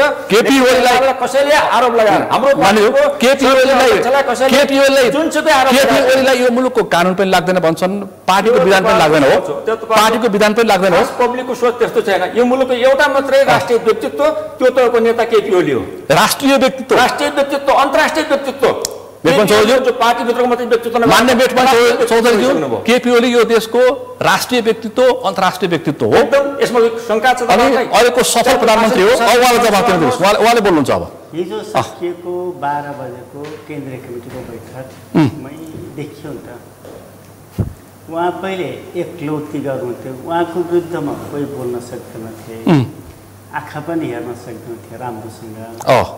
हिजोको दिनमा मलाई एकजना आज मान्यज्यूले भन्दै हुन्थ्यो 12 बजेसम्म बैठक बसाल्यो, ताली पनि पिट्न लगायो, ताली नपिटेको भए पार्टीबाटै हटाइदिन्छ कि भन्ने डर, त्यसरी ताली पिटे हामीले पिट्यौँ भनेपछि आजै जस्तै विद्यादेवी भण्डारी भनेको उहाँसँगै धेरै नजिक हामीले हेर्थ्यौँ त, आज उहाँ र उहाँसँगै जोडिएका धेरै मान्छेहरू गुनासाहरू गरिरहेछन् भनेपछि उहाँ नेकपा एमाले भित्रै पनि लोकप्रिय मान्छे त हुन सक्नु भएन, तर भित्रै पनि हुन सक्छ। तर मसँग अर्को प्रश्न छ, माधव कुमार नेपालको विरुद्ध बोल्यो भने पनि रामकुमारी झाँक्री भइन्छ, यो स्पष्टीकरण आउँछ दैलोमा। पार्टीभित्र रहेर के क्राइटेरिया हुन्छ, शासित हुन्छ, त्यसलाई क्रस गर्नु हुँदैन। अब फेरि बोल्ने कुरा पनि कहीँ केन्द्रीय कमिटीमा बोल्नुपर्ने होला, अथवा म सचिवालयमा छु भने सचिवालयमा बोल्ने होला, अथवा अर्को जो जहाँ छ त्यो ठाउँ होला नि त बोल्ने, जो जहाँ पायो। त्यो चाहिँ रामकुमारी झाँक्रीको लागि होइन, सबैको लागि हो, सबैको लागि, सबैलाई बराबर दण्ड लाउने, सबैलाई। बिन्दा पाण्डेले सामाजिक सञ्जालमा लेख्दाखेरि ठिक लेखिन् भन्ने तपाईँको कार्यकर्ता थिए सामाजिक सञ्जालमा, त्यो चाहिँ ठिक। रामकुमारले एउटा भातृ सङ्गठनको कार्यक्रम बोल्दाखेरि चाहिँ स्पष्टीकरण दैलोमा, त्यो चाहिँ बेठिक, त्यो चाहिँ ठिक। अनि लेख्ने कुरा र रामकुमारीजीले बोल्ने कुरा त धेरै आकाश पातालकै फरक छ। भनेपछि अहिले विद्या पाण्डेले बोल्ने एउटा, रामकुमार झाँक्रीले बोल्ने अर्को, आफू अनुकूलको व्याख्या भयो के मानिज्यू? होइन, त्यस्तो हुँदैन। अनि जस्तै तपाईँले पनि अहिले पनि उहाँले बोलेका हेर्नुहोस्, म आफै थिएँ त्यो प्रोग्रामको चिफ गेस्ट थिएँ। तपाईँ आफै हुनुहुन्थ्यो? म आफै थिएँ। भनेपछि एउटा कार्यकर्ताले अथवा स्थायी कमिटीको सदस्यले पार्टी अध्यक्षको विरुद्धमा अध्यक्षसँग जोडिएका मान्छेलाई नाना थरी अनेक थरीका कुरा गर्ने ठाउँ हुन्छ होला नि त, त्यो पार्टीको स्थायी कमिटी होला, केन्द्रीय कमिटीको बैठक होला, होइन? त्यो दिन हाम्रो पार्टी प्रवेशको कार्यक्रम थियो। अब त्यो ठाउँमा गएर त्यो खालको स्टेटमेन्ट दिएपछि न क्वेसन उठेको हो। भनेपछि तपाईँको पार्टी अर्को पार्टीको टिप्पणी एउटा, तपाईँको पार्टीको टिप्पणी अर्को हुँदो रहेछ? होइन, त्यस्तो हुँदैन। त्यही देखियो, एउटै हो। त्यही भन्नुहुन्छ रामकुमारी झाँक्रीज्यूले। ठिक छ, उहाँले अब के भन्नुहुन्छ त्यो उहाँले सोध्नुहोस् न, तपाईँ नै पार्टीको नेता हो नि, सोध्नु परेन?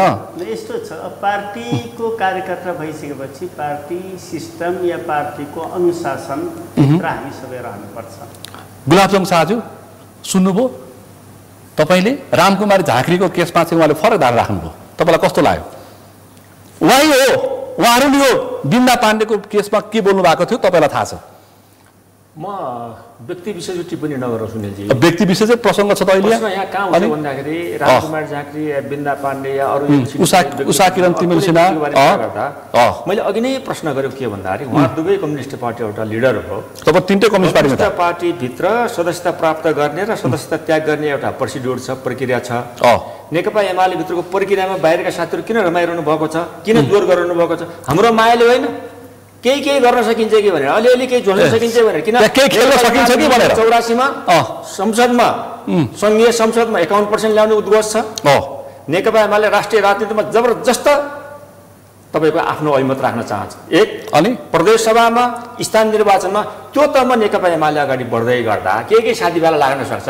सम्मानीय पद पनि सम्मान्य पूर्व राष्ट्रपति अब पार्टीको झोला बोकेर आउनुपर्छ। अब यो सम्मान्य राष्ट्रपति म झोले कमरेड भनेर आउनु म झोले पुरामा साथी झोले म झोले देखेन त्यस्तो परे पारोमा तपाईले लेख्नुभयो मैले देखे तपाईले लेख्नुभयो म झोले लेख्नुभयो सुने मैले सुन्नु न ल भन्नुस् मैले तपाईको यसमा साथीभाइ रमाको देख्दा अनि आफ्नो आफ्नो रमाको होइन चिन्ता गरेको तपाईले गरौ न किन चिन्ता नगरौ भन्दा 1984 मा नेकपा एमाले बहुमत सहितको सरकार ल्याएर उपस्थित हुने घोषणा गरिएको छ।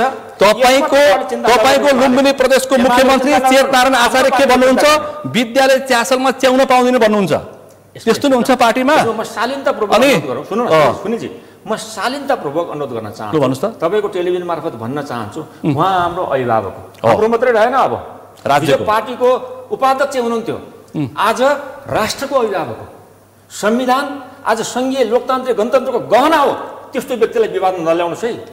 त्यस्तो व्यक्ति एउटा झोला बोकेर कार्यकर्ता बनेर विवाद नल्याउनु न। च्यासलमा प्रदर्शन हामीले गरेको हो त्यसो नगर्नु न। त्यो खालको छलफल हैन अहिले मैले देखाइहालेँ नि त्यो छलफल विद्या सम्मान्य राष्ट्रपतिज्यूलाई मेटमन चौधरीज्यू बोक्ने कुरा गर्दै हुनुहुन्छ मेटमन चौधरीज्यू नल्याउनु। त्यो च्यासलको प्रदर्शन तपाईले गरे कि एमालेले गरे मेटमनजीलाई के नाच्यो च्यासलको प्रदर्शन त्यो च्यासलको प्रदर्शन मलाई सोध्नु हैन च्यासलको प्रदर्शन हैन बालोटार बोलाको विद्यादेवी भण्डारीलाई प्रधानमन्त्री केपी ओलीले म त्यहाँ भेट्दिन च्यासलमै आउँछु भनेर त्यत्रो मिटिङ भएको हामीले देखाए हैन। दुईजनाले गरेको कुरा तपाईले कहाँ सुन्नुभयो? सामान्य गएको अनि गएको गरेको कुरा यो मिडियाको गलत छ के हैन गएको त आँखाले देखेको हो नि त।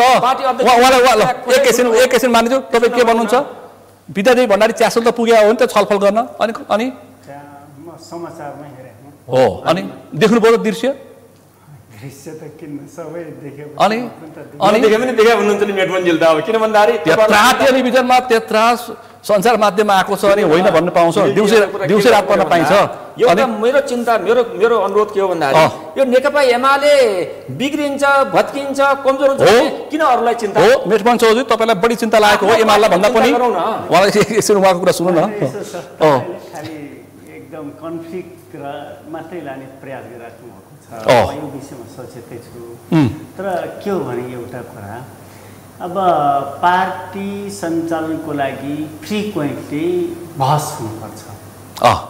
तर बहस गर्दाखेरि तिमी यो किताबको तिमी यो र त्यो भन्न थाल्यो भने पार्टीभित्रको जुन जीवन्त जुन हुनुपर्ने हो मूल्य मर्महरू त्यसका मान्यताहरू त्यो सकिन्छ। जब तपाईसँग भएका एक्टिभिटीहरू या प्राण या मूल्य मान्यता सकियो भने तपाईँ डेड बडी जस्तै हो।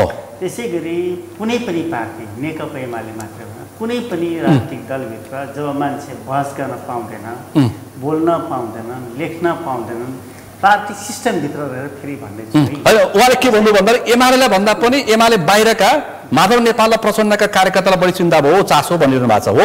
होइन यस्तो छ नेकपा एमाले पनि अब मान्छेले हेर्दाखेरि अब मैले त त्यो मान्दिनँ कम्युनिस्ट आन्दोलनको एउटा घटककै रूपमा मान्छ।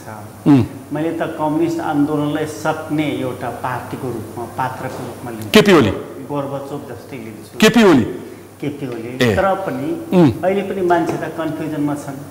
अहिले पनि महान नेता भनिराख्नु भएको छ अन्तर्राष्ट्रिय नेता भनिसक्नुभयो गुलाबजन शाहज्यूले अन्तर्राष्ट्रिय नेता केपी ओली जस्तो नेता देशमा कोही पनि छैन। कन्फ्युजन यो भ्रमित कुरा हो। कुनै जब कुनै व्यक्तिको बारेमा प्रश्न उठाइन्छ जस्तै आज पनि संसदभित्र प्रश्न उठ्यो मन्त्रीहरू भ्रष्टाचारसँग जोडिया छन् अडियो आएको छ सबै खालका प्रुफ पाइसकेका छ। प्रधानमन्त्री के भन्नुहुन्छ त्यो विषयमा पीएमले एक शब्द बोल्नुहुन्न तर त्यसको लागि अझ धेरै प्रमाण आओस् भन्ने तरिकाले प्रधानमन्त्री भ्रष्टाचारीको अनुहार हेर्दै भन्नुहुन्छ नि संसदमा। हिजोको दिनमा त्यही गोकुलकै कुरा गरौँ त शेरबहादुर तामाङकै कुरा गरौँ त शेरबहादुर तामाङको विषयमा अरू केही भएको होइन अगाडिको वाक्य छोडेर थोरै मात्रै सुनिएर उहाँलाई त्यो दिन लगायो रिजाइनेसन दिन लगायो। आज बलराम अधिकारी बसिरहेछन् जस्तै यतिको लामो समय भइसकेको छ तर पनि उहाँले रिजाइनेसनको लागि कुनै प्रेसर छैन। अझ अनेक कुनै प्रमाण पुगेन भनेको भरमा लेखेको भरमा छापिएको भरमा यस्ता यस्ता कुरा गरेर एक लाइन भन्नुहोस् त केपी ओलीको 1 वर्ष शासनकाल कस्तो रह्यो?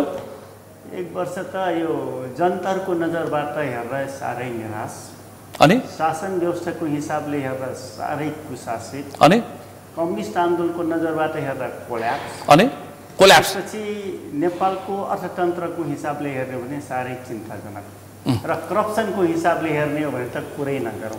करप्सन भ्रष्टाचारको हिसाबले चाहिँ कति नम्बर? करप्सन त पुरै अहिले त 100मा 100 नम्बर अरूले दिँदाखेरि अहिले अब अन्तिममा छु म होइन, तर अब कुनै ठाउँ बाँकी रहेन त, केही पनि छैन। मन्त्रीहरूलाई हेर्नुहोस् तपाईँले, सबै मन्त्रीहरूलाई फेरि केवल करप्सन मात्रै होइन, अन्तर्राष्ट्रिय लेभलमै बेइज्जती हुने खालका एक्टिभिटी पनि भएको छ। अरू केही बाँकी छ? र अब यही अवधिमा हो होइन, नेपाललाई अब नेपाली यौनहरूलाई अब हेर्नुहोस् भिजिट भिसाको नाममा के भएको छ त्यो पनि सुन्नुभएको छ। एउटा भिजिट भिसामा चर्को त अब यी सबै लिचीबारी आइसक्यो, अरू खण्ड आइसक्यो, लिचीबारी खण्ड बहु चर्चासम्म छ अहिले। पीएम हो, सबै यो सबैको नेता भनेको प्रधानमन्त्री हो, ओलीकै नेतृत्व भइरहेछ सबै। ल साजु तपाईँ भन्नुहोस्, यो सबै कुशासनको यो सबै गङ्गुर केपी ओली नाइके पब्लिकली हामी अडिटमा छौँ। त्यस्तो आरोपित कसैलाई नगरौँ जुन कुरा कसैले पनि नपत्याउने गरी, अनि त्यो आरोपित नगरौँ, गर्न त्यो होइन भने त्यो होइन। हिजोको सरकार भन्दा तुलनात्मक ढङ्गले चाहे त्यो व्यापार घाटाको कुरा होस्, अनि चाहे त्यो सुशासनकै सन्दर्भमा होस्, चाहे तपाईँको नेपालको आर्थिक वृद्धि दरलाई गर्ने कुरा तुलना, मैले यो हाइपोथेटिकल कुरा गर्दैन। मन्त्री यत्रो फाइलहरू आइरहेछ, यत्रो अडियो सार्वजनिक भएछ, अख्तियारले अडियो टेस्ट गरिरहेछ, प्रमाणित नहुँदै अनि सामान्य प्रशासन मन्त्रीलाई बर्खास्त भयो, राजीनामा दिनुभयो। अर्को कुरा म तपाईँलाई प्रमाणसहित भन्न चाहन्छु, भन्नुहोस् त, अहिलेको अवस्थामा हिजोको भन्दा आर्थिक अवस्था उन्नत गर्ने सवालमा होस् या व्यापार घाटालाई वृद्धि गर्ने सवालमा होस् या जनताको मनोबल वृद्धि गर्ने सवालमा, चाहे त्यो तपाईँको जन सहकारी प्रकरणमा तपाईँ कारवाही गर्ने सवालमा होस् या अन्य प्रक्रिया भ्रष्टाचार कारवाही गर्ने सवालमा होस्, यो सरकार विगतको सरकार भन्दा तुलनात्मक ढङ्गले मात्रै नभएर उच्चतम ढङ्गले, तर प्रतिपक्षले जनताका बिचमा तपाईँ निन्द्रामा हुनुहुन्छ क्या हो? होइन, म त प्रश्नै छु त, तपाईँसँग बोल्दा देख्नु न, निरापय त मान्छे कहाँ, मन्त्रीहरू त्यत्रो अडियो केस लाएर उहाँ अख्तियारमा लाइन लाएर चाहिँ अडियो टेस्ट गरिरहेछन्। एउटा कुरा नि कुनै पनि कुरा यो जमानामा अहिले एआईको जमाना भइसक्यो, कुनै कुरा प्रमाणित नहुँदै सामान्य प्रशासन मन्त्रीले उहाँको अडियो हो कि होइन प्रमाणित पछि हुँदै छानबिन हुँदैछ, अख्तियारले बयान लिँदैछ, तर त्यसमा तपाईँ 2-4 दिन काठमाडौँमा बस्नुहोस्, तपाईँ 2-4 दिन कर्णाली नजानुहोस्, काठमाडौँ बस्नुहोस्, अनि फेरि छलफल गरौँला। 2-4 दिन पर्खिनुहोस्, 2-4 दिन पर्खिनुहोस्। अडियो के हो, पानीको पानी, दुधको दुध, पानी आउँछ। अन्तिम राजन दालज्यू, मानिज्यू तपाईँ के भन्नुहुन्छ? ओली सरकारको 1 वर्ष र तपाईँलाई यति धेरै चासो किन एमालेको आन्तरिक राजनीतिमा? ओलीजीको सिङ्गो मन्त्री परिषद नै भ्रष्टाचारमा लिप्त छ, यतिले पुग्यो। ओलीजी आफै धितोपत्र बोर्डको अध्यक्ष नियुक्तिकरण, बिमा बोर्डको अध्यक्ष, पछि अयोग्य ठहर भयो, अनि कमिसनलाई केन्द्रमा राखेर, कामलाई होइन कमिसनलाई केन्द्रमा राखेर 1 वर्ष उहाँले चाहिँ जो शासन सत्ता सञ्चालन गर्नु, उहाँलाई थाहा रहन्छ 15 खरब 97 अरब व्यापार घाटा छ, अनि 23 खरब सार्वजनिक ऋण थियो, 1 वर्षमा उहाँले 27 खरब सार्वजनिक ऋण पुर्याइसक्नुभयो। ओली सरकार मैले यति, ओली सरकार विकासमा छैन, विपत्तिमा छैन, अन्तर्राष्ट्रिय जगतमा ओली सरकार छैन, स्पेन भ्रमण पनि विवादित भएर मानव तस्करी प्रकरणसँग जोडिएको छ, प्रधानमन्त्री भ्रमणको दुरुपयोग भएको आइरहेको छ, सबै प्रमाण आएको छ, अनुसन्धान प्रक्रिया जारी छ, अनि हरेक घटनाक्रममा विवादित छ, शङ्कै शङ्काको दायरामा, प्रश्नको घेरामा भ्रष्टाचारले चुर्लुम्म डुबेको 1 वर्ष काम होइन कमिसनलाई केन्द्रमा राखेको कारणले गर्दा ओली सरकार हो। ओली सरकार भनेको मूलत इतिहासको बदनाम भ्रष्ट र चाहिँ अब सम्झिन लायकको 1 वर्ष रहेन। नेपाली जनताको समय बर्बादी, अब ओली सरकारलाई चाहिँ के हो, फाइदा सत्य यही हो, सत्य यही हो, कुनै आरोप छैन, जनताले थाहा पाउँछ, सत्ताबाट बाहिरको पीडा हो, त्यति हो, यति पीडा हो। त्यो सत्तासँग कुनै साइनो छैन, मैले राखेको प्रमाण छ नि त। तपाईँले शेखर कोइरालालाई उचालिरहनु भएको छ, होइन स्पेन भ्रमणमा उचालिरहनु भएको छ, कसैलाई उचालेर सत्य बोल्न तपाईँ तयार हुनुहोस्, हामी छौँ भनेर सत्य पठाएन, कहाँ हुनु हो, सत्य बोले विद्यादेवी भण्डारीको सरकारको योजनामा शेखर कोइराला अडियो गरिरहेछन्, मानव नेपाल पछाडिबाट ढाडस दिइरहेछन्। यो सरकार मुलुकलाई बोझ भयो, राष्ट्रलाई बोझ भयो, गलिसक्यो क्या, सरकार टिकेको छ तर बिकेको छैन, बिग्न सक्दैन, प्रष्ट छ। ल भन्नुहोस्, टिको 1 वर्ष यही सफलता, टिक्नु नै सफलता, बिग्न त बित्दैन, यसो ग्राफ त 0 तिर झऱ्यो।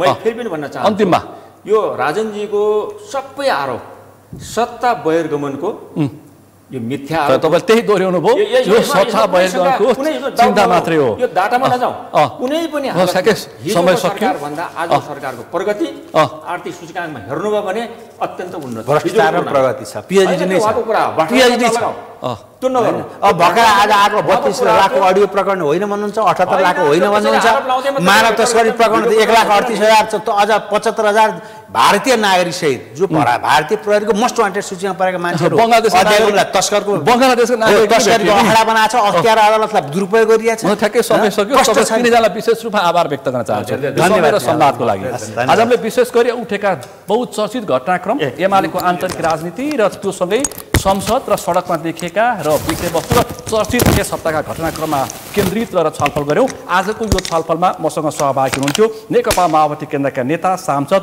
राजन दाहाल त्यसैगरी आजको यो छलफलमा मसँग सहभागी हुनुहुन्थ्यो नेकपा एकीकृत समाजवादीका नेता पूर्व मन्त्री मेटमणि चौधरी र त्यसैगरी आजको यो छलफलमा मसँग सहभागी हुनुहुन्थ्यो नेकपा एमालेका नेता कर्णाली प्रदेशका अध्यक्ष गुलाबचन्द शाह आजको विषय प्रसङ्ग यति नै भोलि अर्को विषय प्रसङ्गका साथ कार्यक्रम प्रश्न समय ल्याउने बाचा गर्दै म सुनिल दाहाल पनि बिदा चाहन्छु सगरमाथा टेलिभिजन हेर्दै गर्नुहोला नमस्कार